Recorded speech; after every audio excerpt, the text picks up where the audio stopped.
Semua yang mendengar dan kami juga yang menyampaikannya mendapat berkat daripadanya. Berfirmanlah Tuhan, kami siap mendengarnya.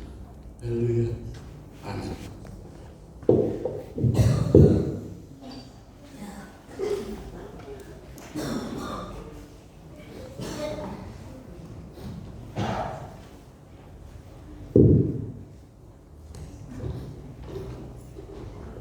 Terima kasih atas kesempatan yang diberikan pada saya dari Gembala dan seluruh majelis dan jemaat.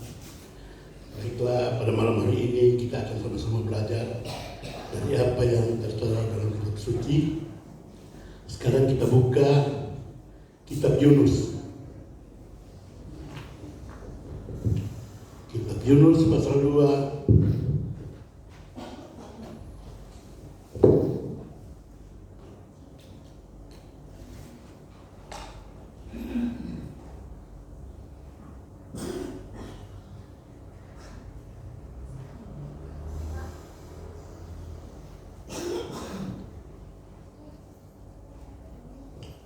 Yunus pasal 2 ayat pertama sampai dengan ayat yang ke-10.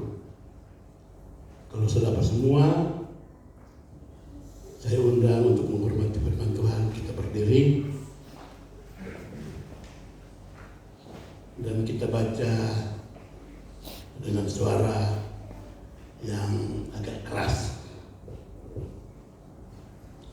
Kalau saudara semua, 3, 2, 1.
Haleluya, silakan dulu.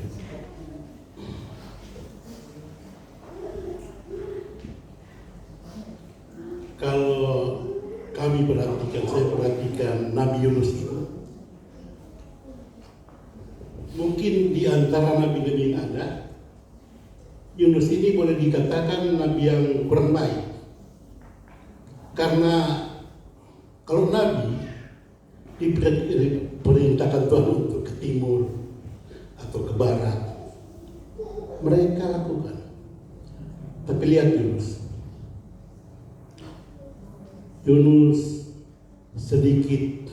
bukan sedikit, banyak memberontak kepada Tuhan.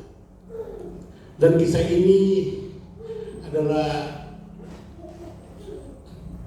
kisah yang maksudnya kehendak Tuhan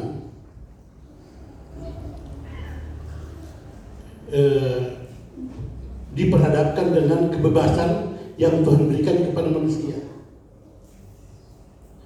Karena manusia dikatakan makhluk yang paling mulia, karena hanya manusialah yang diberikan Tuhan kesempatan untuk Sejak penciptaan manusia, Tuhan sudah berikan hak ini, hak untuk memilih. Lihat kan waktu Adam dan Hawa ada di Taman Eden. Kalau memang Tuhan suka manusia ini turut sama dia, yang tidak usah bikin itu pohon baik dan jahat, supaya semua orang bebas makan. Tapi kenapa Tuhan buat itu pohon baik dan jahat? Karena manusia diberi kehendak untuk memilih.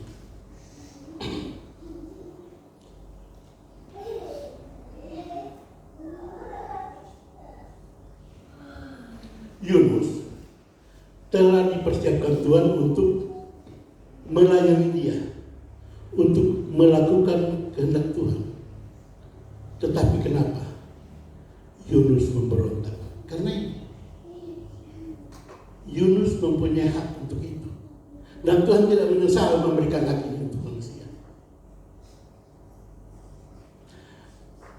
Kalau malaikat diciptakan Tuhan untuk memuji dia, jadi memuji Tuhan bagi malaikat adalah tugas.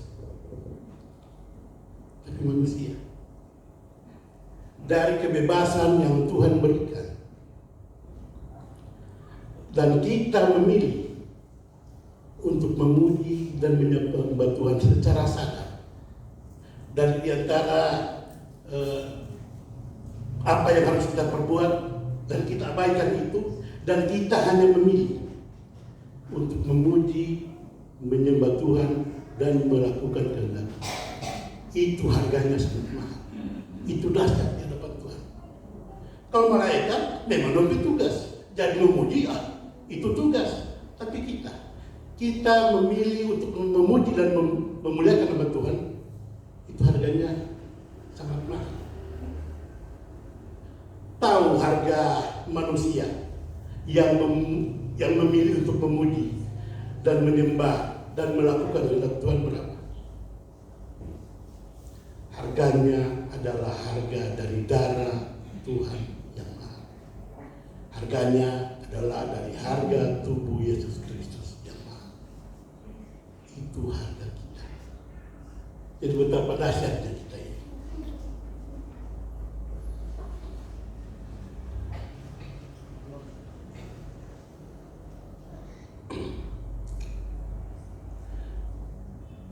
Yunus telah dipersiapkan Tuhan untuk mengikuti kehendak Tuhan. Karena Yunus dalam bahasa Ibrani adalah Yona, artinya burung merpati. Burung merpati ini adalah lambang Roh Kudus. Kalau di cerita cinta, burung merpati ini adalah lambang kesetiaan dan ketulusan. Jadi Yunus itu lambangnya Roh Kudus. Tapi kenapa Yunus memberontak? Karena inilah hak yang Tuhan berikan pada manusia disalahgunakan Yunus.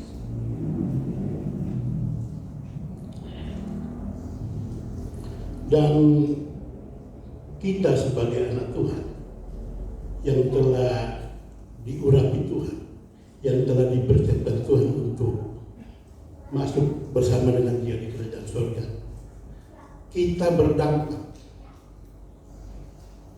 Dampaknya positif atau negatif tergantung kita.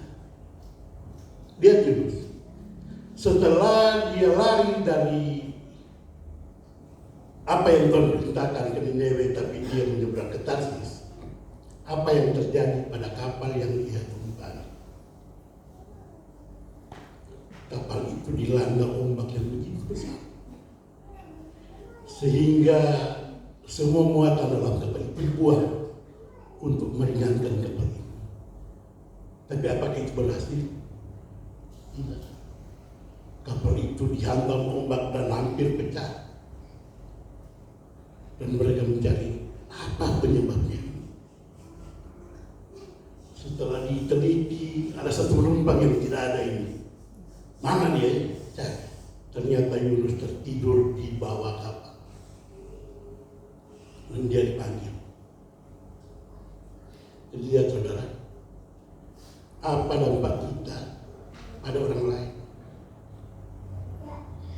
Kalau kita tidak membawa diri kita pada kemuliaan Tuhan, kita menghancurkan bukan cuma diri kita, istri, anak, keluarga, itu di atas kapal. Yang merasa goncangan di atas kapal itu kan bukan cuma Yunus, semua penumpang yang beserta dengan Yunus.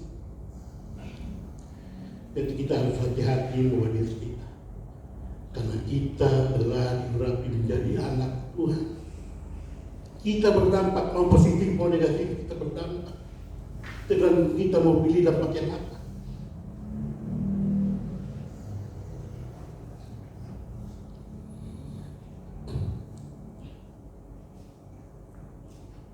Coba baca.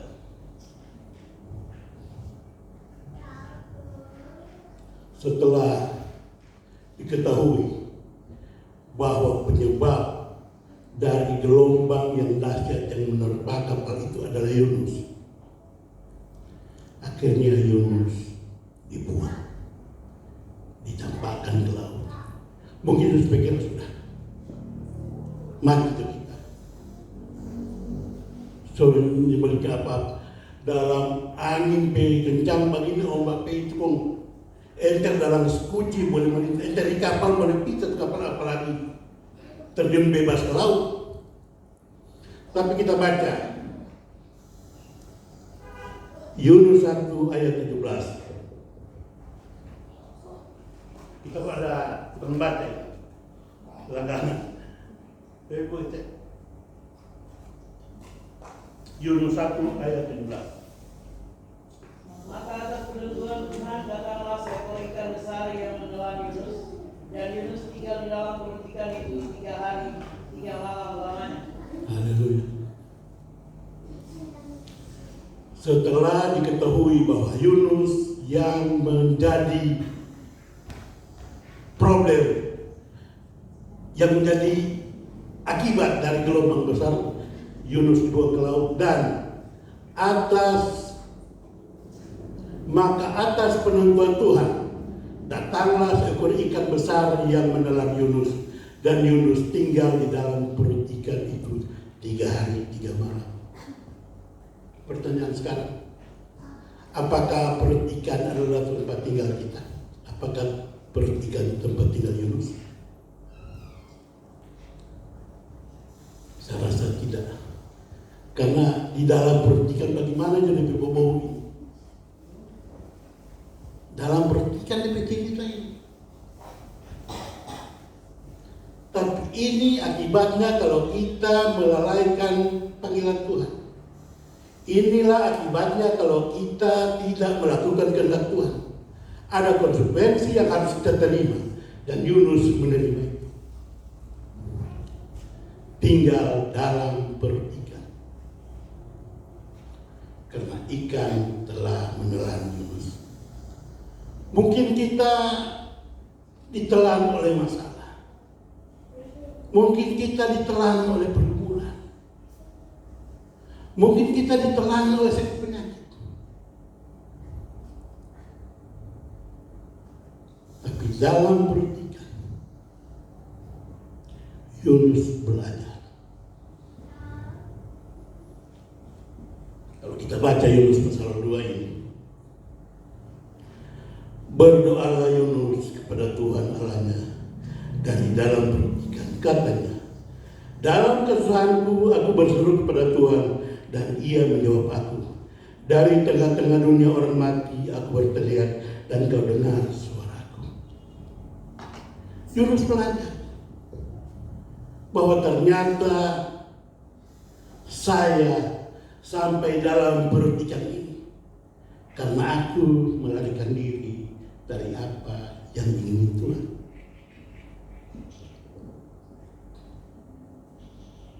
Banyak orang mengira bahwa orang-orang yang tersesat adalah orang-orang yang tidak mau beribadah.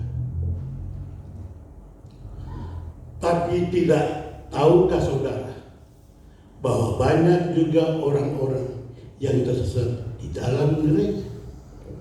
Kenapa? Karena dia berdoa, dia memuji, dia menyembah, dia juga mendengar firman Tuhan. Tapi itu hanya sebatas kebiasaan. Makanya setelah pulang keluar dari pintu ini dia lupa semuanya. Apa roba tadi mungkin? Apakah? Itu namanya orang-orang yang tersesat di dalam gereja. Dan ini tanggung jawab kita semua untuk meluruskan itu. Karena kalau kita merasa kita ditelan oleh masalah, kita ditelan oleh pergumulan atau sakit penyakit atau apapun itu, mari kita mulai belajar seperti Yunus, menyadari bahwa dari dalam pertikaian berdoalah Yunus pada Tuhan Allahnya. Dari dalam pertikaian itu katanya, dalam kesusahan aku berseru pada Tuhan dan Ia menjawab aku. Dari tengah-tengah dunia orang mati aku berteriak dan kau dengar suara. Sebenarnya inilah kehendak kita yang membawa kita pada persoalan-persoalan. Kalau dalam Lukas 15 menceritakan bagaimana anak itu meminta hartanya daripada ayahnya dan bersenang-senang di negeri orang. Apa yang terjadi? Sampai makanan yang disediakan untuk babi, dia ingin minta untuk mengisi perutnya. Padahal di rumahnya semua tersedia. Tapi karena dia meninggalkan bapaknya, akibatnya dia harus tanggung. Makanya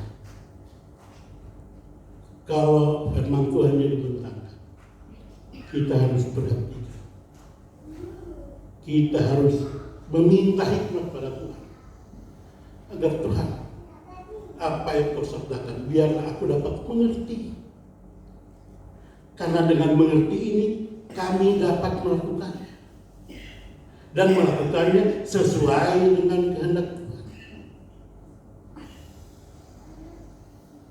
Ini kan banyak dari kita ini yang datang hari Kamis ini cepat-cepat karena masuk gereja.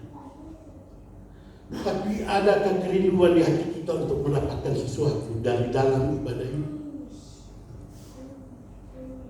Lihat dulu. Dari dalam perut ikan aku berseru kepada Tuhan. Apakah kita mau seperti Yunus dulu? Nanti ikan sotalang, baru oh Tuhan, kita masih diberikan kesempatan yang bebas dari Tuhan. Marilah kita memilih untuk memuji, menyembah dan menyenangkan hati Tuhan, karena harganya begitu mahal. Kalau malaikat yang memuji Tuhan biasa, karena itu tugas mereka. Dan tak ada firman yang mengatakan bahwa Tuhan bertahta di atas puji-pujian malaikat. Tidak ada, karena itu tugas mereka. Tapi kalau kita memuji dan menyembah Tuhan dengan tulus dan benar, dengan dasar hati kita yang paling dalam, kita menyadari bahwa hanya dengan memuji dan menyembah Tuhan, Tuhan akan menguatkan kita. Harganya mana? Karena dengan begitu Yesus rela turun ke surga menebus kita untuk memulihkan citra kita kepada Tuhan.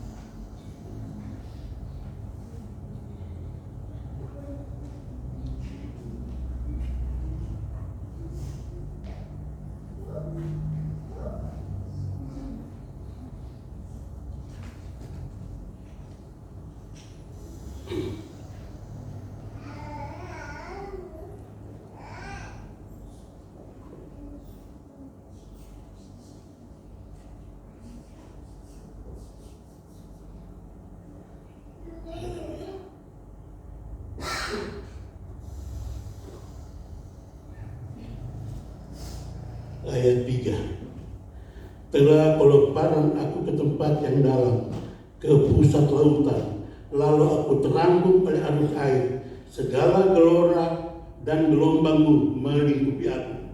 Dan aku berkata, telah terusir aku dari hadapanmu, dari hadapan matamu. Mungkinkah aku memandang lagi baikmu yang kudus? Karena setelah Yunus merasa bahwa dia telah memungkiri apa yang Tuhan maui dalam kehidupannya, dia baru sadar bahwa dia orang yang paling berdosa. Seperti anak yang hilang ini.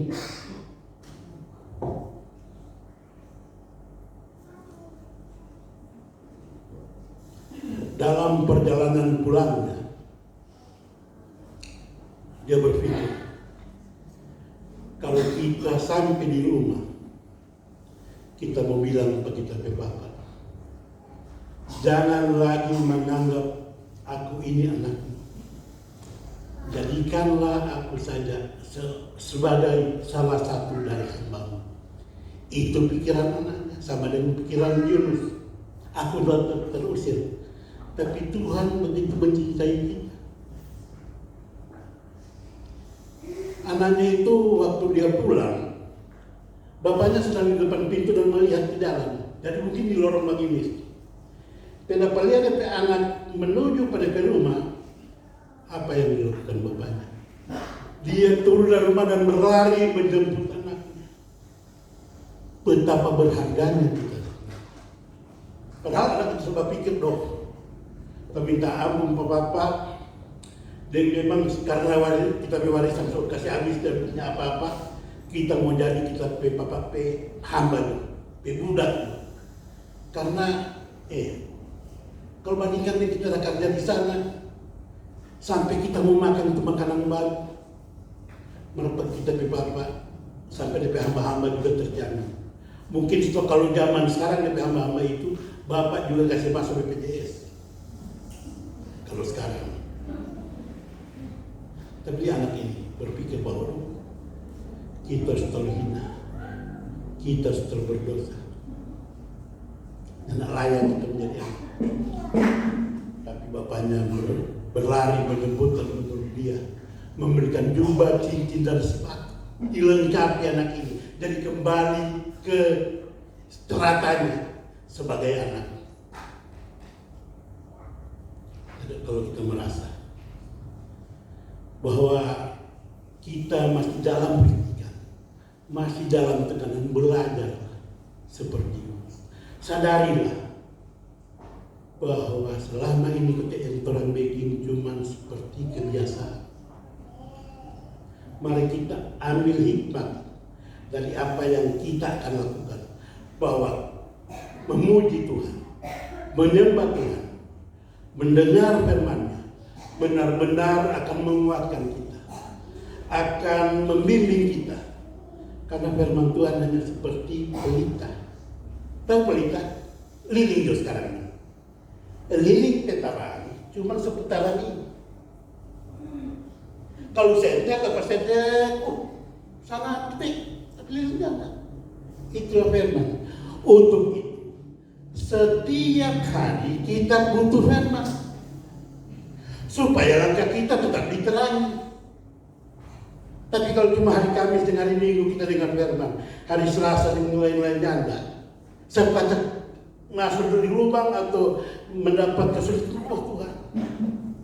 Enggak kuat. Ada kasih lilin, jangan ada sebanyak. Dan ingat, kalau pelita kita padam pada saat pangeran itu datang, apa katanya? Nyahlah kau, hai pembuat kejahatan.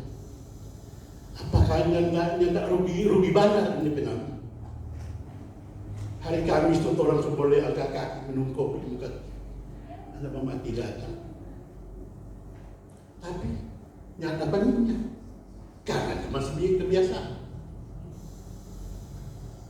Marilah kita lakukan dengan setulus hati kita.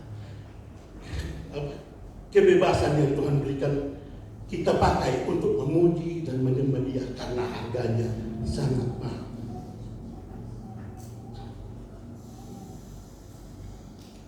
ayat 9 dari Yunus 2. Tetapi aku dengan ucapan syukur, aku akan mempersembahkan korban kepadamu.